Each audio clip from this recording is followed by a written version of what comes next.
झारखंड विधानसभा का बजट सत्र आज से शुरू होगा। इस बजट सत्र की शुरुआत राज्यपाल के अभिभाषण के साथ शुरुआत होगी।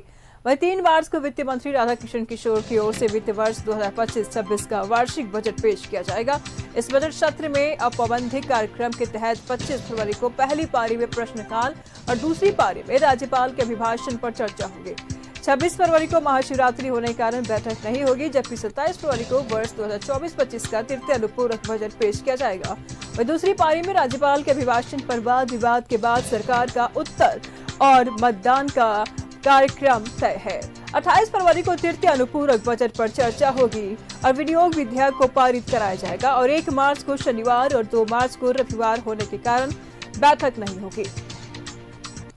3 मार्च को वर्ष 2025-26 का बजट पेश किया जाएगा, जबकि 4 मार्च को बजट पर सामान्य वाद विवाद में पक्ष और विपक्ष के सदस्य अपनी बातों को रखेंगे। 5, 6 और 7, 10 और 11 मार्च को विभिन्न विभागों की अनुदान मांग पर चर्चा होगी। इसके बाद 12 से 16 मार्च तक होली और अन्य अवकाश के कारण बैठकें नहीं होंगी। 17 से 21 मार्च तक के बीच भी विभिन्न विभागों की अनुदान मांग पर चर्चा होगी, जबकि 25 और 26 मार्च को कई विधेयक सदन में पेश किए जाएंगे। सत्र के अंतिम दिन 27 मार्च को भी कुछ राजकीय विधेयक और गैर सरकारी संकल्प को पेश किया जाएगा।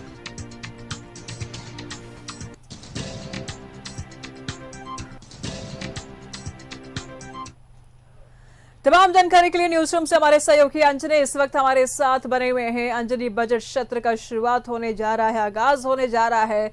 सत्ता पक्ष ने तो कमर कस ली है, विपक्ष की अब बारी है। यहाँ पर सत्ता पक्ष और विपक्ष दोनों आमने सामने होंगे, लेकिन सवाल ऐसे में ये उठ रहा है, विपक्ष के पास बहुत मुद्दे हैं।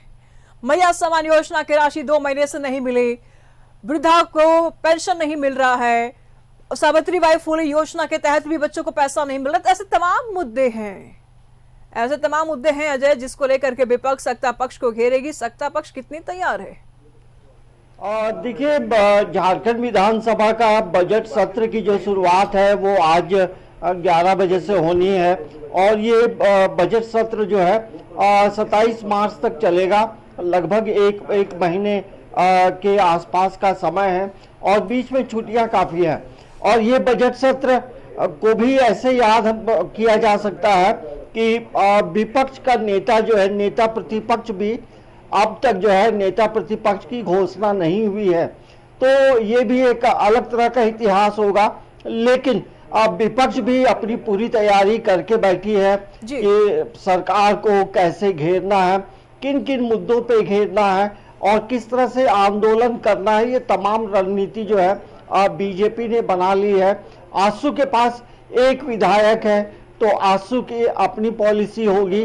तो इसके साथ साथ देखेंगे कि सत्ता पक्ष की जो बैठक कल हुई है तो तमाम मुद्दों को लेकर बातचीत हुई है और ये भी कहा गया है तमाम मंत्रियों को कि आप अपनी जो मुकम्मल तैयारी है, सवालों का जवाब देने का जब समय है तो आप तैयार होकर आए। तो ये भी एक अच्छी पहल है। तो अब देखना ये होगा कि बजट सत्र को लेकर के विपक्ष की जो भूमिका है, क्या सिर्फ विरोध प्रदर्शन तक ही सीमित होगा या फिर सदन के अंदर भी अपनी आवाज को बुलंद करेंगे, जो लोकतांत्रिक तरीके से करेंगे, ऐसी उम्मीद की जा सकती है। तो महत्वपूर्ण है क्योंकि बजट सेशन है और बजट सेशन में जाहिर सी बात है कि कहां से पैसा आएगा, कहां पैसे खर्च होंगे, ये तमाम लेखा जोखा जो है इसी सत्र में पेश होने हैं। तो तमाम पूरे राज्यवासियों को उम्मीदें हैं और ये भी देखने को मिलेगा कि नई नई योजनाओं को लेकर राज्य सरकार के पास क्या प्लानिंग है। तो कुल मिलाकर ये हम जरूर कहेंगे कि ये जो बजट सत्र है आने वाले समय में राज्य हित के लिए भी कई घोषणाएं सरकार कर सकती है, लेकिन विरोध और प्रदर्शन जो है वो इस बार व्यापक तौर पे दिखाई देगा क्योंकि बीजेपी की अपनी तैयारी। बिल्कुल अंजनी, बीजेपी की अपनी तैयारी है, लेकिन यहाँ पर यह भी देखा जा रहा है अंजनी कि सदन में देखिए एक लीडर होना बेहद जरूरी है। खूबसूरती होती है सदन की जब नेता प्रतिपक्ष होते हैं, तो बिना नेतृत्व के इस वक्त बीजेपी सदन में बैठेगी, क्या मजबूती दिखा पाएगी या एक तरफा चलेगा सदन? ये झारखंड विधानसभा का सत्र आज से शुरू होगा और नेता प्रतिपक्ष नहीं होगा तो जाहिर सी बात है कि विधानसभा की जो खूबसूरती होती है, लोकतंत्र की जो ताकत होती है, वो कहीं ना कहीं उस तरह की ताकत दिखाई नहीं पड़ेगी। देखिए, नेता प्रतिपक्ष जो है अपनी बातों को रखता है और सरकार पे वो अपने उसके अलग तेवर होते हैं, लेकिन बीजेपी की क्या मजबूरी रही है ये तो समझ में नहीं आ रहा है कि अब तक इन लोगों ने नेता प्रतिपक्ष का चयन नहीं किया। कहा जाता है कि अंदर में इस चीज को लेकर काफी रोष है और वहीं कहा यह भी जा रहा है कि जब तक बीजेपी के राष्ट्रीय अध्यक्ष का नए जब तक नहीं होते हैं तब तक कोई अभी नहीं बनेगा।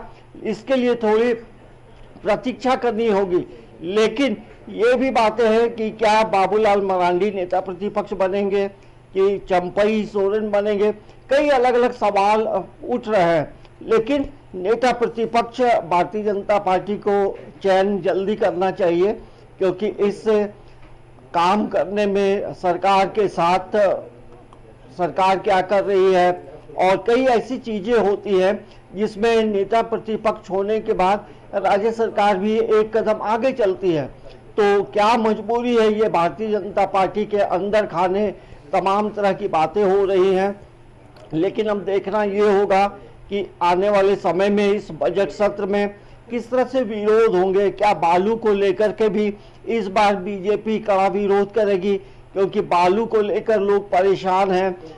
बालू मिल नहीं रहा है और मिलता भी है तो 9 के 90 का दाम मिलता है, तो आप समझ सकते हैं कई मुद्दे विपक्ष के पास जरूर है, लेकिन विपक्ष नेता प्रतिपक्ष के बिना बजट सत्र में शामिल होगा। जी, नजर बनाए रखिएगा अंजनी, लगातार हम आपसे जानकारी लेते रहेंगे। बहुत बहुत शुक्रिया आपका तमाम जानकारियों के लिए।